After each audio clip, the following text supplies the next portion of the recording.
अस्सलाम वालेकुम नाज़रीन। राय साकिब खरल साहब और ज़ुबैर अली खान साहब मौजूद हैं आज हमारे साथ।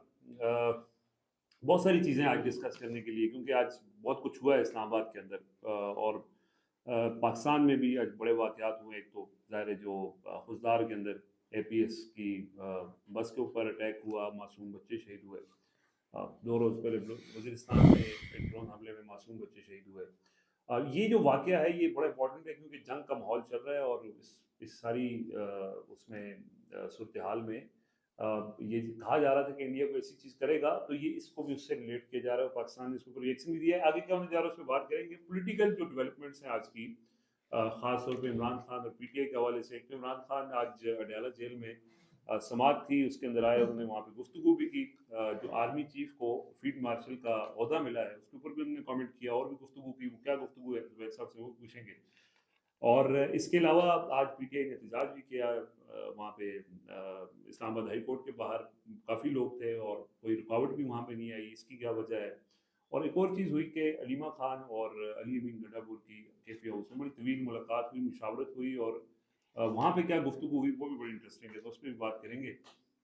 आज एक और बड़ी अहम चीज़ हुई उसके ऊपर हम ज़रूर बात करेंगे। पार्लियामेंट हाउस में चेयरमैन पीटीए हैं, पाकिस्तान टेलीकम्युनिकेशन अथॉरिटी के चेयरमैन हैं, साबिक जनरल हैं, फौजी अफसर हैं, और वो आज एक कमेटी इजलास में थे। वहाँ पे एमल वली, सेनेटर एमल वली हैं, उनके दरमियान बड़ी जुमलों का तबादला हुआ, और उसके ऊपर भी आपको थोड़ा सा डिटेल शेयर करेंगे हुआ क्या है और आगे क्या होना चाहिए। अच्छा, आपकी इजाज़त से साकिब भाई, मैं आगाज़ हम करते हैं कि आज हम इमरान खान ने जो वहाँ गुफ्तगू की, क्योंकि बड़े अरसे बाद अडयाला जेल में समात हुई है और इमरान खान की गुफ्तगू भी हुई है, और उसके बाद बड़े अरसे बाद रेड जोन में कोई एहतजाज हुआ है, कोई रुकावट देखने को नहीं मिली। टिकट होल्डर्स भी आए हुए थे, और अलीमा खान और अली अमीन गंडापुर की मुलाकात का मामला है। तो जुबैर से ज़रा इस पर अपडेट लेते हैं और फिर उसके बाद हम डिस्कशन आगे करते हैं। जी जुबैर साहब। देखिए, इमरान खान साहब की जो मुकदमात हैं, उनकी समात एक तवील अरसे के बाद ये अडयाला जेल के अंदर जो है वो समात हुई है। और वैसे तो वो जो इमरान खान के खिलाफ जीएचक्यू का जो मुकदमा है, वो भी अब समात के लिए मुकर्रर हो गया है, और वो भी गालिबन कल जो है उसकी भी समात होगी। तो एक तो ये चीज़ है कि जो तकरीबन 2 माह से जो समात नहीं हो रही थी, वो दोबारा हुई। और इमरान खान साहब ने जो आज एक तरह से जज साहब से मुकालमा किया, जो फील्ड मार्शल की तैनाती है, जो प्रमोशन हुई है आर्मी चीफ की, उस पर उन्होंने एक तंज़िया जुमला जो है वो वहाँ पर कहा है। और वो कोई मीडिया से गुफ्तगू नहीं थी, और इमरान खान से ने आज मीडिया से गुफ्तगू नहीं की। ये बड़ी हैरत अंगेज़ बात है। वहाँ पे अंदर सहाफ़ी मौजूद थे, उसके बावजूद उन्होंने मीडिया के साथ इंटरेक्शन नहीं की। वरना वो जब भी सहाफ़ियों को देखते हैं तो वो सहाफ़ियों से गुफ्तगू ज़रूर करते हैं, जब भी जी समात की इख्तिताम होती है। लेकिन उनको पता था कि कुछ जो बाहर चीज़ें चल रही हैं और जिस तरीके से बयानात आ रहे थे, तो उनसे इस तरह के सवालात होने थे, तो उन्होंने वेल लेफ्ट करना था, तो जवाब उन्होंने गुफ्तगू की ही नहीं, साफ़ियों की तरफ गए ही नहीं। लेकिन उन्होंने जज साहब के साथ मुकालमा किया जो बड़ा ज़बरदस्त था। उन्होंने आते ही ये कहा कि जज साहब आपको मुबारक हो, अब तो फील्ड मार्शल भी तैनात हो गए हैं, और ये अपने आप को बादशाह सलामत का टाइटल दे देते। हमारी तो किताबें भी बंद है। और वो एक जॉली मोड में एक जिस तरीके से इमरान खान का स्टाइल है कि वो जब जैसे ही कमरा अदालत में घुसते हैं तो वो ये बात उन्होंने की। फिर उन्होंने उस समात के ऊपर ये इनफॉर्मल तबसरा आपने किया। इनफॉर्मल तबसरा था वो। फिर उसके ऊपर उन्होंने ये एतराज़ भी किया कि ये किस तरीके से ओपन ट्रायल है कि मेरी फैमिली मेंबर्स को मुझसे मिलने ही नहीं दिया जा रहा। वो इस ओपन ट्रायल कोर्ट के अंदर आ ही नहीं सकते। अलीमा खान को आज फिर इजाज़त नहीं दी गई थी। और उसके बाद जो है वो समात, वो चंद गवाहान के बयानात कलम बंद हुए, और उसके बाद वो समात मुलतवी होगी। और इस बार समात जो मुलतवी हुई है वो सलमान सफदर साहब, जो इमरान खान साहब के मरकज़ी वकील हैं, उनके कहने पर हुई है, क्योंकि वो उनका ये मौक़िफ़ था कि एक तवील अरसे से समात ही नहीं हुई, तो हमने जो गवाहान हैं उनके ऊपर जरा करनी है, तो हमें वक़्त चाहिए होगा, तो वो तैयारी भी नहीं होगी। जी, जी, वो भी हो सकता है। और जी, उनके मरकज़ी जो मुल्ज़िम हैं, उनके वकील थे वहाँ पे, वो भी एक एलिमेंट है। दूसरा ये है कि 2 ढाई महीने से ये केस तो लग ही नहीं था रहा, तो वो ज़ाहिर है फिर अचानक गुज़िश्ता, हाँ, तो गुज़िश्ता रात और काफ़ी लेट कन्वे किया गया कि कल समात के लिए मुकर्रर होगी, तो टाइम तो नहीं मिला होगा ज़ाहिर है जरा की तैयारी के लिए, तो उन्होंने टाइम माँग लिया है। अच्छा, इसके ऊपर बहुत सारे लोग जो हैं वो ये तबसरा भी कर रहे हैं कि देखिए जी, इमरान खान साहब ने का जो पैगाम था, कल जो आने वाला पैगाम था, वो बड़ा डाउन प्ले हुआ और आज तो इमरान खान की टोन ही कुछ और थी। इमरान खान ने कल भी ये बात कही कि वो एस्टेब्लिशमेंट के साथ मुज़ाकरात करना चाहते हैं, वो हुकूमत के साथ मुज़ाकरात करने के हामी नहीं है। आज भी अलीमा खान ने बाहर आकर जो ज़ाहिर है उनकी खुद तो मुलाकात नहीं हुई, उनकी बहनों के ज़रिए ही पैगाम जो है वो पहुँचा है। उन्होंने आज भी ये कहा है कि मैं एस्टेब्लिशमेंट के साथ मुज़ाकरात करने के लिए तैयार हूँ, डील नहीं करूँगा, अपने मुल्क की खातिर मुज़ाकरात करने के लिए तैयार हूँ। मुसलसल वो एक चीज़ की तरफ इशारा कर रहे हैं कि मोदी दोबारा हमला करेगा, आपको इनडायरेक्ट वॉर में फँसाएगा, आपकी इकोनॉमी को हिट करेगा। तो वही बातें वो दोबारा आज भी कमोबेश उसी तरीके से हुई हैं। कतई नज़र के कुछ लोग जिसमें पीटीआई के अपने इंटरनल लोग भी हैं, जिनका सलमान अकरम राजा के साथ कॉन्फ्लिक्ट है, बैरिस्टर गौहर साहब के साथ कॉन्फ्लिक्ट है। अब अगर ये कल वाली बात बैरिस्टर गौहर साहब कहते तो ज़ाहिर है उसके ऊपर तो सबसे पहले हम ही यकीन ना कर रहे होते, लोगों ने क्या करना था। सही बात। तो खैर सलमान अकरम राय साहब के मुँह से ये बात आनी और फिर अलीमा खान साहिबा के मुँह से ये बात आनी कल वाली और फिर आज दोबारा एंडोर्समेंट होनी, कोई ऐसी बात नहीं हुई थी कि गुज़िश्ता समात की कोई चीज़ बाहर नहीं आई। सिर्फ़ एक चीज़ जो है वो बाहर नहीं आई थी, वो ये थी कि बैरिस्टर गौहर साहब ने इमरान खान साहब को कल ये कहा था कि हुकूमत ने मुज़ाकरात की पेशरफ़्त के ऊपर आमादगी ज़ाहिर की है और हम जो है हमने उन पर आमादगी ज़ाहिर कर दी है। तो उस पर इमरान खान साहब ने थोड़ी-सी कहा कि बैरिस्टर गौहर हुकूमत से साहब को मुज़ाकरात नहीं करेंगे। नहीं, अच्छा, बैरिस्टर गौहर की थोड़ी-सी क्लास भी हुई है, कि तुम ये बात नहीं जो एक अब नॉर्मल हो चुका नॉर्मल है सी उनके बात। लिए। अच्छा, ये बताएँ कि एक और जो अनहोनी चीज़ हुई है वो अलीमा खान और निज़ाम अली साहब अमीन सॉरी भुट्टो आप को एक चीज़ स्किप कर रहे हैं यहाँ पे। हुँ। वो बैरिस्टर गौहर साहब ने क्या कहा खान साहब को जाके कि वो गवर्नमेंट क्या कहती है मुझे? वो तो ये कह रहे हैं ना कि एस्टेब्लिशमेंट भी की तरफ से भी पैगाम आ रहा है कि आप मुज़ाकरात जो हैं वो गवर्नमेंट से करें और शहबाज शरीफ ने भी हमें बयान दे दिया है और उन्होंने खैर मकदम किया है, तो पेशकश की है, तो हम जा रहे हैं मुज़ाकरात करने के लिए। असल बात बताएं ना, ये तो ठीक है, असल बात नहीं, बताएं। असल बात भी यही हुई है। आपके पास कोई और नहीं मालूमात है तो मतलब वो आप बताएँ। एक इंप्रेशन इससे ये भी आता है ना कि चले गवर्नमेंट से मुज़ाकरात करें, पीछे से रस्सी आपकी है। नहीं, वो तो बैरिस्टर गौहर ने बताया ना कि एस्टेब्लिशमेंट ये चाहती है कि हम हुकूमत से मुज़ाकरात पीछे करें रस्सी आपकी है। और पीछे हम खुद हैं। इमरान खान ने ये कहा है कि ये जो आई वॉशर है कि हमने गवर्नमेंट से बात करनी है, ये नहीं करना, हम डायरेक्ट बात करेंगे और उसकी वजह ये है कि इस वक़्त जो एस्टेब्लिशमेंट के साथ मुज़ाकरात होंगे, वो ना अली अमीन के ज़रिए होंगे, डायरेक्ट ना इमरान सलमान खान। अकरम राजा के ज़रिए होंगे, वो डायरेक्ट इमरान खान के अच्छा, इसमें ज़रिए एक बड़ी होंगे। इंटरेस्टिंग डेवलपमेंट है, जो ज़फ़र रहमान साहब मेरे शो में मेहमान थे। हुँ, शहबाज शरीफ साहब को बहुत करीबी आदमी हैं हुँ। ज़फ़र रहमान साहब। उनसे भी यही पूछ रहा था मैं कि यार मुज़ाकरात एस्टेब्लिशमेंट से अगर वो चाहते हैं तो आपको क्या एतराज़ है इस पे, अगर वो चाहते हैं डायरेक्टली उस पे? वी ऑल नो दैट कि पाकिस्तान की पॉलिटिक्स में एस्टेब्लिशमेंट एक बड़ी स्टेक होल्डर जी तो है हाँ, ही है। हाँ। एवरीबॉडी नोज़, बच्चे-बच्चे को पता है। तो ज़रा-सा बड़ी खूबसूरत बात की। लेकिन बात हमसे स्टार्ट तो करें ना, एस्टेब्लिशमेंट भी ऑन बोर्ड आ जाए। मतलब पीएम ने अपने मुँह कह अच्छा, रही है। कोई इत्तला दी है कि साद रफ़ीक और शाह मुलाकात महमूद हुई है। कुरैशी की मुलाकात हुई है, ये कोई बात इत्तला दुरुस्त है? इस तरह की मुझे मेरे पास कन्फर्मेशन नहीं है इसकी, ना मेरी कोई शाह साहब की या लोहार की कुछ सर्कल में बात हुई है, लेकिन आज ये काफ़ी जगह पे डिस्कस हो रहा था कि जब परवेज़ इलाही साहब मिल के गए, हुँ, हुँ। तो उसके बाद कहीं पर साद रफ़ीक साहब तशरीफ लाए। और परवेज़ इलाही की मुलाकात भी बड़ी पेशरफ़ थी, लेकिन जो मेरी इस विकेट की हुई है वो आज की अलीमा खान और अली अमीन ज़िन्नापुर की मुलाकात, ये भी आप ये समझ लें कि पिछले इनके दरमियान एक बड़ी शदीद किस्म की सर्द जंग जारी थी। ये अच्छा, वैसा ये अब इसमें हाँ, खुल के जंग खुल थी। के थी।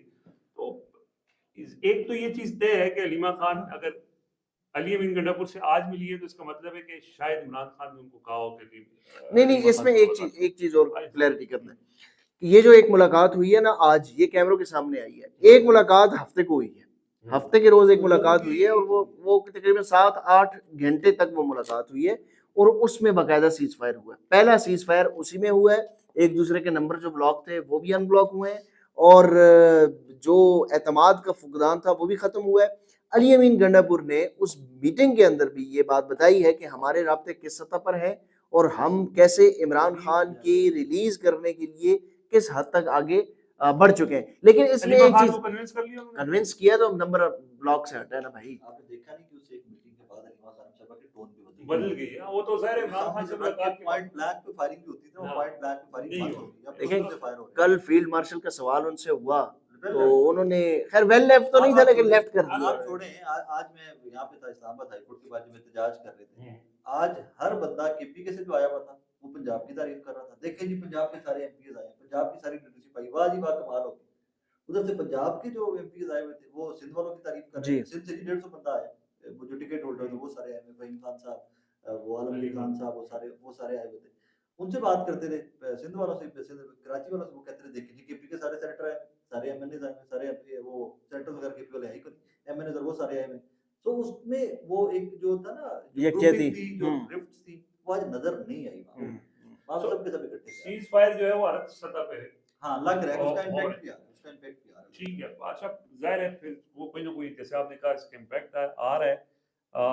कैसे आने वाले दिनों में वो इम्पैक्ट रिजल्ट की शक्ल में बदलेगा, कुछ लोग तो ये दावा कर रहे हैं कि बहुत जल्दी होगा।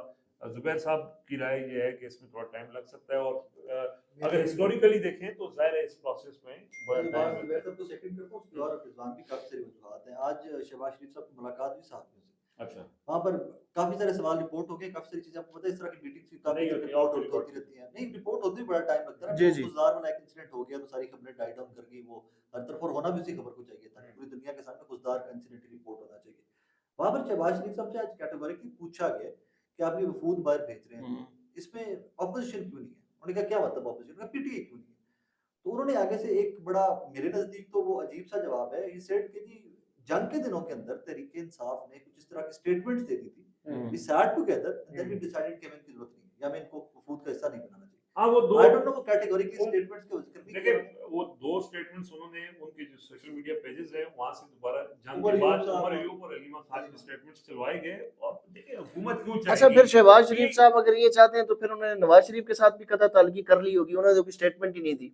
वो तो फिर नरेंद्र नहीं, मोदी उन्होंने के साथ आज बिल्कुल उसके ऊपर खामोशी लिखा है, उसके खामोशी ऊपर ये इख्तियार सवाल की। भी उनसे पॉइंट ब्लैंक पूछा गया, हम्म, उन्होंने टक करके मारा गया पूछा, हाँ, उन्होंने उधर भी जवाब कहते वो दो स्टेटमेंट्स दी हैं, अब दो स्टेटमेंट दिए जिसमें न भारत का जिक्र है, न उन्होंने दो हिंदुस्तान का स्टेटमेंट जिक्र है, दो न स्टेटमेंट मोदी का जिक्र है। मतलब उन्होंने आपको जवाब दे दिया आपके साथ, देखें, उसमें दो जवाब थे।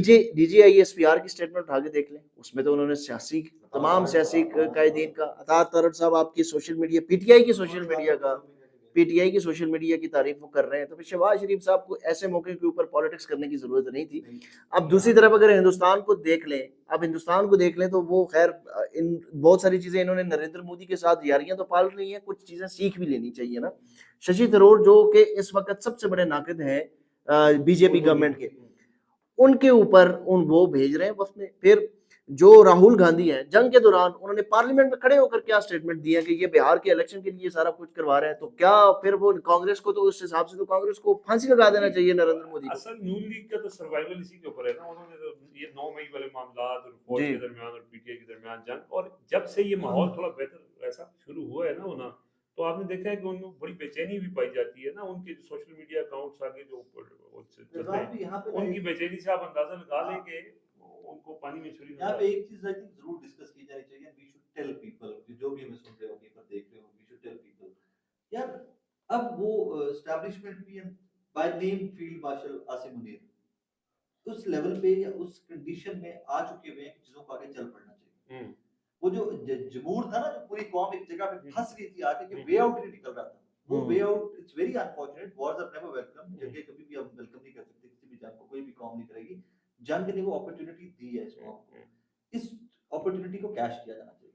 And I am very sorry to say that, अगर शहबाज शरीफ साहब यहाँ पे कोई रिफ्ट क्रिएट करना चाहते हैं, या कोई लकीर खींचना चाहते हैं, या गवर्नमेंट कोई लकीर खींचना चाहती है, तो उस लकीर को हमें आप सबको मिलकर मिटाना होगा। डेफिनेटली लेकिन वो तो देखिए, उनकी शहबाज ख्वाहिश शरीफ यही हो होगी। या शहबाज शरीफ का इस सिस्टम से फायदा उठाने वाला हर तबका हो, वो नहीं चाहेंगे कभी भी उनके। अब एक बंदे की नौकरी लगी हुई है, ऐसा वो 10-15 लाख रुपए के दायरे से ले रहा है, ये थिंक टैंक चला रहा है, ये प्रोजेक्ट उसने पकड़ा हुआ है, तो वो तो कभी भी नहीं चाहेगा कि ये सिस्टम बंद हो। और तो इसलिए मैं कह रहा हूँ कि उसका 15 लाख रुपए अल्लाह उसको रिस्क हलाल दे, कहीं और से दे देगा, लेकिन ये मुल्क का मुल्क के स्टेक के ऊपर, हाँ, यस। यहाँ पर आपको भी पता है कि लोगों को 10-15 लाख से कहीं ज्यादा ऑफर किए जी, गए, जी। और काम भी बहुत थोड़ा थोड़ा होता था, लोगों ने हमियां नहीं भरी थी। लोगों को अपना मुल्क, अपना नजरिया, अपनी क्रेडिबिलिटी ज्यादा अजीज थी। पैसे पूसे ठीक है, रिस्क सबको जरूरत होती है, हम सबके भी फैमिली है, हम सबके भी बच्चे हैं, सबको रिस्क की जरूरत है। अल्लाह पाक ने पैदा इसलिए किया कि कमाना है तो खाना है, लेकिन यार मुल्क, कौम, इससे बहुत बड़ी चीजें होती है, ऐसे ही ये बहुत, इससे बहुत बड़ी चीजें। असल नेशनल इंटरेस्ट यही होता है कि आप अपना पर्सनल इंटरेस्ट उसके ऊपर कुर्बान करते हैं। बदकिस्मती है कि वो पर्सनल इंटरेस्ट कोई छोड़ने को तैयार नहीं है। अच्छा, एक तो आज बड़ा अफसोसनाक वाक़या हुआ, और ज़रूर एक रंजीदा सा मामला है, और पूरी कौम इसमें गमज़दा है। बच्चे तो सबके साझे होते हैं, और अल्लाह करे कि ये चीज़ें पाकिस्तान में ना हो। और लेकिन पाकिस्तान को उसके ऊपर जो रिस्पॉन्स है अभी तक, ये समझा ही जा रहा है और ये कहा जा रहा है कि इंडिया इसके पीछे इन्वॉल्व है, इंडिया ने करना है, कोई ना कोई ऐसी चीज़ हरकत करनी है, और इसके जवाब में अब कुछ चीजें आ रही हैं, जनरल नईम खालिद लोधी एक सेकंड यहीं पे रुको। हाँ। हमें ये भी नहीं कहना चाहिए, सॉरी, हमें ये भी नहीं कहना चाहिए कि कुछ जो चीजें सामने आ रही हैं इंडिया के पीछे, रीजन मैं आपको लॉजिक देता हूँ उसकी।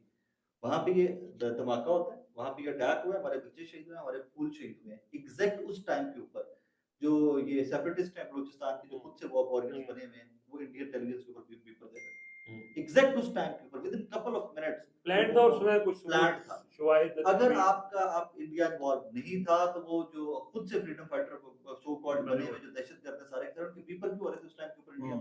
अगर आप कहते हो दहशतगर्द तो कोई भी किसी भी मजहब से हो, किसी भी मुल्क से, वो दहशतगर्द है, तो डिस्करेज करो भाई उनको। वो जिम्मेदारियां कबूल करते फिर रहे हैं, हमारे बच्चे शहीद करते फिर रहे हैं, तुम लोग उनके इंडिया में ग्लोरीफाई कर रहे हो उनको उठा के। So I have to say that कि कोई शवाहिद नहीं डायरेक्टली इंडिया इन्वॉल्व है। और कुछ शवाहिद भी सुना है कि इकट्ठे हुए हैं। अल्लाह करे कि इस मामले को, जैसे मोदी ने तो बगैर शवाहिद की इल्जाम लगा दिया था, तो पाकिस्तान को ये केस प्लीड करना चाहिए। और अगेन ये उसी वक्त ये केस प्लीड हो सकता है कि जब कौम जो है वो एक पेज के ऊपर हो, सब इकट्ठी हो और सब मिल के इसके खिलाफ लड़ें। देखिए दहशतगर्दी, अगर मोदी पाकिस्तान में दहशतगर्दी करता है, क्रॉस बॉर्डर करता है, मिसाइल हमले मार के लोगों को मारता है, वो भी दहशतगर्दी है। अगर पाकिस्तान के स्कूल के बच्चों को मोदी के आगे एजेंट्स या यहाँ के जो कारें हैं, प्रॉक्सीज हैं, वो करते हैं, वो भी गलत है। और अगर गलती से आप ये कहते हैं कि कोलेटरल डैमेज की सूरत में अगर वजीरिस्तान में बच्चे शहीद होते हैं तो वो भी इस मुल्क के बच्चे हैं, वो भी गलत है। तो इस देखें पाकिस्तान फंसा हुआ है इस मंझधार से निकलने के लिए ये जो फिजा है ये बरकरार रहनी चाहिए। और इसमें देखें हमारी भी एक राय, एक मौक़िफ़ ज़रूर है सारी चीज़ों के ऊपर, पाकिस्तानी मिसाइल के ऊपर, लेकिन मुल्क जो है वो सबसे पहले है। सो इसलिए इसके ऊपर तो सबका इत्तेफाक है। रिजवान साहब, इसके ऊपर ना वफाकी हुकूमत के जो वज़रा हैं वो भी ये बात कर रहे हैं, आप भी जिस तरीके से बात कर रहे थे कि पाकिस्तान को अपना केस प्लीड करना चाहिए। हम अपने मासूम बच्चों का खून बहाकर इंटरनेशनली केस क्या प्लीड करेंगे? क्या गजा के अंदर जितने मासूम बच्चे शहीद हुए हैं, क्या दुनिया को कोई फर्क पड़ा है? क्या दुनिया ने गजा वालों की बात सुनी है? भाईजान, हमें इस चीज के ऊपर जीरो टॉलरेंस दिखानी है। कोई केस कूस कुछ भी नहीं होता, हमने सीधा जाके ठोकना है। बात ये है कि बच्चे तो नहीं, लेकिन जिन्होंने टेररिज्म की है, देखें स्टेट टेररिज्म, बच्चों की बात नहीं कर रहे, हम ये बात कर रहे हैं जो स्टेट टेररिज्म में जो इंडिया इन्वॉल्व है, तो इंडिया को भी ठोकना चाहिए। उनके मिलिट्री बेसिस का निशाना बनाए, वहां पे जो टेररिज्म वहां वो स्पॉन्सर कर रहे हैं उनको निशाना बनाए। हम क्या केस प्लीड करेंगे यार? हमसे ज्यादा क्या, गजा के बच्चे तो हमसे ज्यादा वहां पे शहीद हुए, 70,000 बच्चे वहां पे शहीद हो चुके हैं, दुनिया ने सुनी है। हम ये नहीं कह सकते कि हम इंटरनेशनली, आज मैं मुसद्दिक मलिक साहब की स्टेटमेंट देख रहा था जी भाई हम इंटरनेशनली केस प्लीड करेंगे। यार हमारा केस क्या इसराइल का केस से हमारा केस ज्यादा मजबूत है? हमारा तो कोई केस ही नहीं है। केस प्लीड करने वाले चक्कर में पड़ेंगे तो आप मासूम बच्चों को शहीद करवाएंगे, मासूम बच्चों का खून बहाएंगे। अब तो हमने 4 स्टार क्या आपको 5 स्टार लगवा दिए, अब भी हमारे मासूम बच्चों का खून क्यों बहाया जा रहा है? सर वो रखें, वो रखें, पैरेलल लेके चले। आप इंटरनेशनल जो मर्जी करें, लेकिन जब तक नरेंद्र मोदी की, बीजेपी की, आरएसएस की जो खासियत है, जो खसलत है, उसके मुताबिक उनको जवाब नहीं देंगे, आप उनसे छुटकारा नहीं पाएंगे। मुझे वैसे आज तक निजाम भी एक चीज का रिग्रेट है कि हम जाफर एक्सप्रेस को उस तरह नहीं दुनिया के सामने रख सके। जाफर एक्सप्रेस बहुत बड़ा इंसिडेंट था। आज दोनों इंसिडेंट दहशतगर्दी के थे। पहलगाम से बहुत बड़ा इंसिडेंट जाफर एक्सप्रेस था, पहलगाम से बहुत बड़ा, बहुत ज्यादा नुकसान हुआ। इमेजिन कितने लोग हमारे थे और किस तरह वो ट्रेन हाईजैक की गई, एवरीथिंग। हम उसको at that time properly highlight नहीं कर सकते। मुझे आज तक करेंगे सर, आपकी सारी तवज्जोयां सियासत में होंगी और यार आपस मैं में अपनी बात लड़ते मैं रहेंगे। अपनी बात कर रहा हूं, मैं आपकी बात कर रहा हूं, मैं जुबैर साहब की बात कर रहा हूं। हमारी ड्यूटी ये थी कि हमें वो इशू दुनिया तक, हर लेवल तक, जहां तक हमारी आवाज पहुंची थी, पहुंचाना चाहिए। I would not do that. नहीं, उसमें राय साहब हुआ क्या था? नहीं, उसमें राय साहब हुआ क्या था, आज भी आप उठा के देख लें, हमने उस वक्त भी वीडियोस की थी। उस वक्त जितनी इंफॉर्मेशन आ रही थी, सारी इंफॉर्मेशन कंट्रोल थी, फेक थी, फैब्रिकेटेड थी। जो इंडिपेंडेंट इंफॉर्मेशन आ रही थी वो कोई करवा सकता था, वो ये चलवा सकते थे। देखें, जब आप चीजों को, सारी चीजों को कंट्रोल कर सकते हैं, जर्नलिस्ट को लेके जाना चाहिए था। इवन जब वो ऑपरेशन चल रहा था उससे 10-20 किलोमीटर पीछे कर लो यार, खड़े कर दो, 10 किलोमीटर पीछे लेके जाओ, दुनिया को बताओ कि लोग what they are doing to us. Exactly, सही बात है। अच्छा, एक और अहम टॉपिक है, हम जब वीडियो करने से पहले राय साहब की भी राय थी और हमारी भी, कि इस पर बात तो एटलीस्ट करनी चाहिए कि पार्लियामेंट पाकिस्तान का सबसे सुप्रीम इदारा समझा जाता है, वहाँ पे जो उसके मेंबर्स हैं उनको अवाम का मुंतखब नुमाइंदा समझा जाता है। लेकिन आज एक रिटायर्ड जनरल साहब जो अब चेयरमैन पीटीए हैं, उन्होंने कमेटी इजलास के दौरान अहमद वली खान, उनसे आप बतौर उनकी जो ज़ुबान वो इस्तेमाल करते हैं, बड़ी नामुनासिब ज़ुबान होती है, इख्तिलाफ कर सकते हैं, तर्ज़ सियासत से इख्तिलाफ कर सकते हैं, बीइंग पार्लियामेंट मेंबर। वो चेयरमैन पीटीए जो है वो जनरल साहब रिटायर्ड, उन्होंने उनको कह दिया कि चर्च का सिगरेट, यानी उनको तंज किया चर्च के सिगरेट के हवाले से, तो फिर वो तब गए और बड़ा उन्होंने वहाँ पे रिस्पॉन्ड भी किया। फिर जनरल साहब, ज़ाहिर है जनरल साहब हों तो उनको तो कोई कुछ नहीं कह सकता, ज़्यादा से ज़्यादा यही हो नहीं सकता कहा है। है ना जी, क्या आज तो बड़ा अपोलोजाइज करते हैं अच्छा, जनरल हाँ, रिटायर्ड साहब ने यही नहीं वो तो कमेटी जाहिर है। लीडर, हाँ बहुत अपोलोजाइज किया, मल्टीपल टाइम्स ही अपोलोजाइज टू एमल वली खान साहब। लेकिन as you said earlier, Aimal Wali Khan साहब से बहुत सारे इख्तिलाफ, उनके तर्ज सियासत, उनका तर्ज तखातुम, उनका बात करने का तरीका, उनकी सियासत का तरीका, मतलब कहाँ एएनपी की सियासत और कहाँ वो, चले वो टॉपिक हाँ, फिर से और बात हाँ, कर लेंगे आगे बात पे। बट ये कोई तरीका नहीं है। आप किसी को भी बैठ के, मेरे पास क्या इख्तियार है, चले आप छोड़े कि एक सरकारी मुलाजिम जो टैक्स पेयर्स मनी से तनख्वाह ले रहा है, वो भी छोड़ दें कहानी कि आप जो जिनको आप खड़े होकर नशे, आप चर्सी कह रहे हो सामने खड़े होकर एक चर्च का सिगरेट मुझे दे दें, बेशक आप लाइटर नोट पे कह रहे हो, यू हैड नो राइट, आपकी कोई उस तरह की प्रैक्टिस नहीं थी। जिसको आप ये कह रहे हो कि चर्च का सिगरेट मुझे भी दे दें, उसी के टैक्स से जिन लोगों से जी, इलेक्ट करके उसको वहां तक पहुंचाया, उन्हीं लोगों के टैक्स से आप तनख्वाह लेते हो, hmm, you had no right, no right. और इसके ऊपर अकबर अली खान का रवैया, कमेटी का रवैया, पार्लियामान का रवैया बिल्कुल ठीक है। बस ये मामला आगे शहबाज शरीफ तक जा रहा है। अच्छा, हाँ, शहबाज शरीफ तक, शाहजेब दुरानी साहब, सेनेटर शाहजेब दुरानी साहब है, he has put it up कि मैं शहबाज शरीफ साहब से बात करूंगा और मैं उनको दरखास्त करूंगा कि चेयरमैन पीटी को फारिग किया जाए। किया जाता है नहीं किया जाता वो बात की बात है। शहबाज शरीफ साहब की इतनी औकात है कि वो चेयरमैन पीटीए को फारग करवा सके। राय साहब क्या बात कर रहे हैं मैं कि खबर एक तरफ आप ये कह रहे हैं कि अवामी नुमाइंदों ने मुंतखब किया है। एमन वली खान को कौन से अवामी नुमाइंदों ने मुंतखब किया? वो तो बलोचिस्तान के कोटे के ऊपर आए हैं। सेनेट में वो जो बात कर पे है ना, एमपी केड़े वोट वो एमपीएन उनका वोट पे है, एमपीएन उनका वोट फार्म 47 दी पार्लियामेंट है। राय साहब पॉइंट ये है कि ये फार्म 47 की पार्लियामेंट एसएचओ की जूते की मार है, वो तो फिर रिटायर्ड लेफ्टिनेंट जनरल है। मैंने कहा कि सियासत के ऊपर इख्तिलाफ है, हाउ दे नहीं, रिच वो उसके ऊपर इख्तिलाफ है। देखें ये इन्होंने खुद ये गिरें लगाई है जो कि आप इनको आप ये क्या चर्सी कहना तो छोटी बात है, इनको छितर भी पड़ेंगे। पीटीआई के अरकान पार्लियामेंट को सारे इन्होंने खुद कहा, इन्होंने खुद किया। तो हम मैं ये नहीं कह रहा कि जस्टिफाई नहीं कर रहा। एक तरफ ये देखें कि सेनेटर फैसल वाडा क्या कहते हैं, हम आइन बदल देंगे ना, हमें अपॉइंटमेंट तो ये औकात है फिर। ये औकात तो मैं वही बात कर रहा हूँ ना, तो इन्होंने खुद अपनी औकात करवाई है ना। गलत है। किसने गलत करवाया? तो तो फिर भुगते फिर भुगते निशानदेही करना है भाईजान, फिर भुगतेंगे। जब आप लोगों के मैंडेट को रोंद कर पार्लियामेंट में पहुंचेंगे ना, तो फिर लेफ्टिनेंट जनरल रिटायर क्या एक सिपाही भी आपको कहेगा चर्ची आ गया, फिर आपकी औकात ये कुर्सी से नहीं बनती बट होगा। एटलीस्ट रिटेलिएट तो किया ना यार, जो गलत और चलो देखते हैं कितना रिटेलिएट कर सकते हाँ, हैं। हमने ये बात उस वक्त भी की थी जब लोग अंदर घुसे पार्लियामेंट में और मुंतखब अरकान पार्लियामेंट को वहां पे घसीट के बाहर निकाला गया। स्पीकर साहब उसके ऊपर कोई एक्शन नहीं ले सके, हमने बात की। अब ये आज जो हुआ ये भी गलत हुआ है, लेकिन वो जो गलत हुआ था वो इससे बड़ा गलत था। इससे तो बहुत बड़ा, ठीक है, सो ये सियासतदानों ने खुद ये मौका फराहम किया है, वो एमल वली खान हो या वो उस वक्त शेख वकास अकरम को घसीटा गया था, या उस और जो जिस तरह से पार्लियामेंट की बेतुकीरी होती है, कानून साजी के लिए लोगों को उठाया गया कि हमारे सामने आपके सामने लेके आते थे लोग उनसे जब 26वीं तबलीग हो रही थी। आज बलूचिस्तान का फलां सेनेटर एमन वली खान साहब ने अभी तक यार, ये एमन वली खान साहब ने किसी कर्नल को टेलीफोन करके माफिया भी मांग ली होगी। क्या बात कर रहे हैं? ये पॉइंट यह है, देखिए राय साहब ने बात की कि मेरा तो एक प्रिंसिपल अफसर को कोई हक नहीं है। अगर ये जमहूरी माशरा, ये इंसानों का माशरा होता तो एक अवाम के मुंतखब नुमाइंदे को ये बात करने पर उस अफसर को ओहदे से हटा दिया जाता। ठीक उसी तरह अगर ये इंसानों का माशरा होता तो पार्लियामेंट के अंदर से मुंतखब अवामी नुमाइंदों को घसीटने वालों के खिलाफ सख्त एक्शन होता, उनके खिलाफ कार्रवाई होती।